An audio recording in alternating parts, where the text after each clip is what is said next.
using people and using topics as a means to manipulate was exactly what had gone on with how Steve Bannon had been represented. How did you get connected to Steve Bannon, and what role does he play in your political, cultural activism and just worldview and outlook on America and the world? So I first was introduced to Steve Bannon by one of my good friends, my best friend, actually. We have these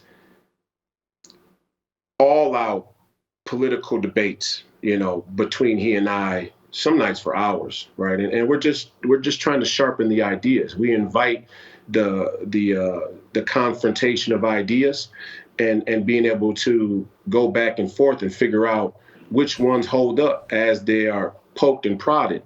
And one day I was just sitting around, with the family, and he sent me an interview. And the interview was of Steve Bannon with PBS Frontline. It was entitled Zero Tolerance, and it was a part of the Great Divide series. And, I watched the entire thing. It's about 2 hours long. I invite anybody who has preconceived notions about Donald Trump, the Donald Trump movement, the populist movement, or Steve Bannon to go watch that interview.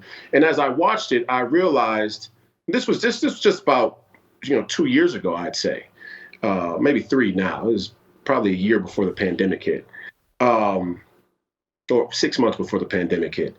I realized that what I had faced as a 21-year-old with the mainstream media corrupting narratives, using yellow journalism, and using people and using topics as a means to manipulate was exactly what had gone on with how Steve Bannon had been represented in the public as a white supremacist, as a white nationalist, as a racist, and any other demeaning characterization that they try to use against him. And I just sat there and I really listened to what it was he was actually saying, and the takeaway was strong in favor of him, and that he's somebody who people need to be listening to, and I can say that with all humility and 100% confidence.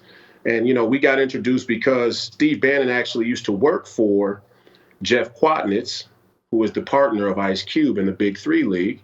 And, Jeff and I were just talking politics one day. He's another brilliant mind, another brilliant political mind, and somebody who's very active, pretty progressive and liberal, by most standards. But Steve Bannon had worked for him. So we were talking politics, and I had brought up Steve Bannon, and he just mentioned, like, hey, Steve used to work for me. I know Steve well. And he made the introduction, and from there, me and Steve have started to create a really strong relationship.